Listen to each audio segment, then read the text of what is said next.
बिस्मिल्लाहिर्रहमानिर्रहीम। अस्सलाम वालेकुम। उम्मीद करती हूँ आप सब खैरियत से होंगे। तो आज मैं आपके साथ समोसा पट्टी की एक बहुत ही आसान रेसिपी शेयर करूँगी। इसको घर में किस तरह आसानी से बनाया जाता है वो तरीका भी आपके साथ शेयर करूँगी। आजकल यूट्यूब पर एक वीडियो बहुत वायरल हो रही है कि आयरन के साथ समोसा पट्टी को बनाने का तरीका बताया जा रहा है। तो मैंने सोचा कि मैं भी ये तरीका करती हूँ ताकि मेरे लिए भी थोड़ी सी आसानी हो जाए समोसा पट्टी बनाने के लिए।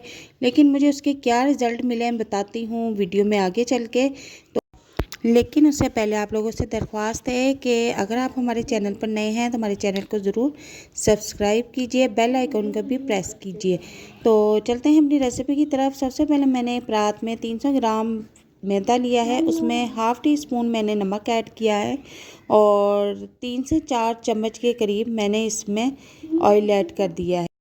अब इनको अच्छे से मिक्स कर लेना है और मिक्स करने के बाद इसको गूंद लेना है।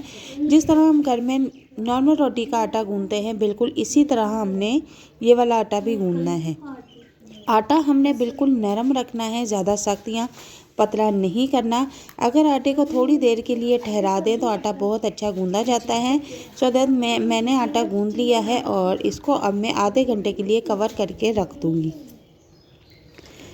तो जनाब आधा घंटा गुजर चुका है और आटा हमारा काफ़ी अच्छी तरह से ठहर चुका है।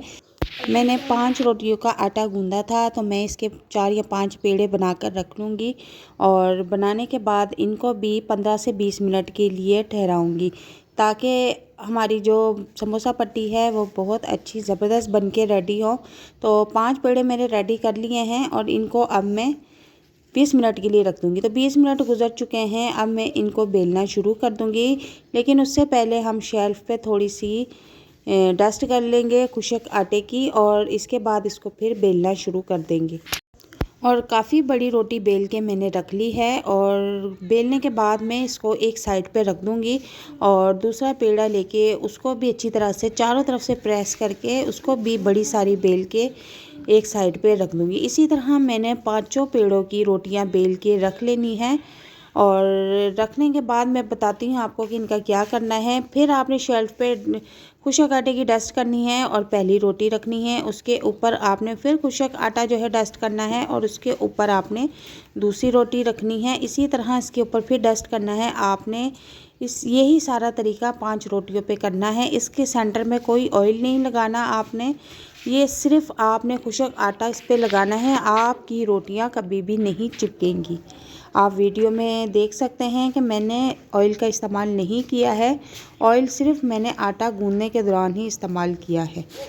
और रोटी रखने के बाद आप सेंटर में खुशक आटा लगाएं तो आपकी रोटियां कभी भी नहीं चिपकेंगी।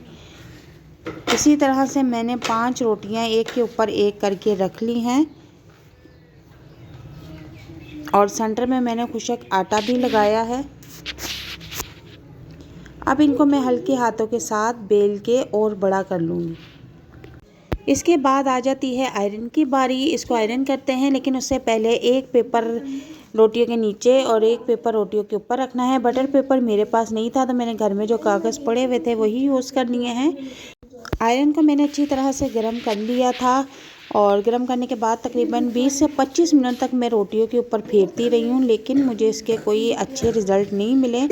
ऊपर की जो रोटी है वो अच्छी तरह से पक चुकी थी लेकिन जो उससे नीचे वाली रोटियां हैं वो बिल्कुल कच्ची रह गई थी और सारी की सारी रोटियां मेरी ख़राब हो गई थी। मैं काफ़ी देर कोशिश करती रही लेकिन मुझे इसके कोई ख़ास रिज़ल्ट नहीं मिले। 20 से 25 मिनट आयरन करने के बाद मैंने रोटी को अलहदा करने की कोशिश की तो रोटी बिल्कुल भी अलहदा ना हो सकी बल्कि टूटना फूटना शुरू हो गई। मुझे आयरन के साथ बिल्कुल भी अच्छे रिज़ल्ट नहीं मिले बल्कि मेरा टाइम भी ज़ाया हुआ, मेरी बिजली भी ज़ाया हो गई और रोटियां भी सारी टूट फूट के ख़राब हो गई। बड़ी कोशिश के बाद मैंने सिर्फ ऊपर वाली रोटी को अलहदा कर लिया और बाकी जो नीचे वाली रोटियां थी वो आपस में बुरी तरह से चिपक गई थी। ऊपर वाली रोटी को तो मैंने किसी ना किसी तरह अलहदा कर लिया था लेकिन जो नीचे वाली रोटियां थी वो बिल्कुल कच्ची थीं और ज़रा भी उनको हीट नहीं लगी हुई थी। हालांकि 20 से 25 मिनट तक मैं इनके ऊपर आयरन चलाती रही हूँ, इतनी बिजली भी मेरी ज़ाया होती रही है और रोटियों पर भी फ़र्क नहीं पड़ा। तो फिर मैंने जो समोसा पट्टी बनाने का पुराना तरीका होता है कि रोटी को बेल के रेडी करके तवे के ऊपर हल्की हल्की सेक के उतार लेते हैं, तो फिर मैंने वही तरीका किया। काफ़ी कोशिश के बाद जब रोटियां अलहदा ना हुई तो मैंने इनको तवे पे सेकना शुरू कर दिया। तवे पे सेकने के बाद नतीजा ये हुआ कि ये बहुत ही आसानी के साथ अलहदा होना शुरू हो गई। तो अब मैं आपको अलहदा करके दिखाती हूँ। ये आप देख सकते हैं कि कितनी आसानी के साथ अलहदा हो रही हैं।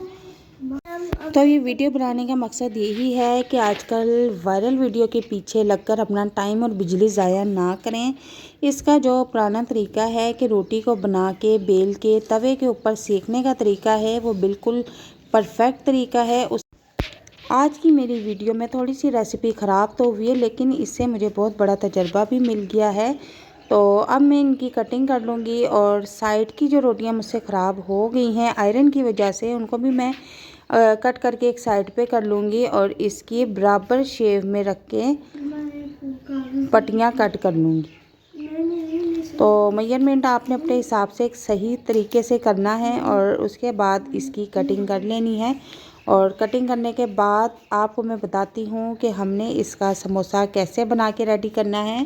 बहुत ही आसान तरीका है और पहली बार देखने से ही आपको समोसा जो है बनाना आ जाएगा। तो आपने एक पट्टी लेनी है, तो उसको आपने एक साइड से इस तरह से फ़ोल्ड करना है और फोल्ड करने के बाद आपने इसके अंदर फिलिंग करनी है जो भी आपने बना कर रखा हुआ है। और इसके बाद आपने इस तरह से आटे की लेवी गूंद के वो लगा देनी है और इसको अच्छी तरह से चिपका देना है। दूसरा समोसा भी आपने इसी तरह रेडी करना है। गौर से आप देखें, आपको बनाना आ जाएगा। बहुत आसान तरीका है और इसी तरह से आप सारे समोसे बनाकर रख सकती हैं। और एंड पे फिर एक बार कहना चाहूँगी कि वायरल वीडियो के पीछे लग के अपना टाइम और बिजली ज़ाया ना करें।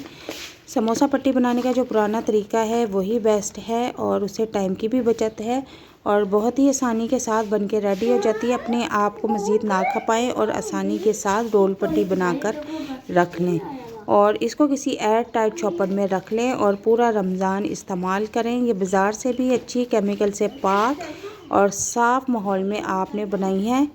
तो वीडियो अगर पसंद आए तो इसे लाइक शेयर ज़रूर कीजिएगा। अल्लाह हाफिज़।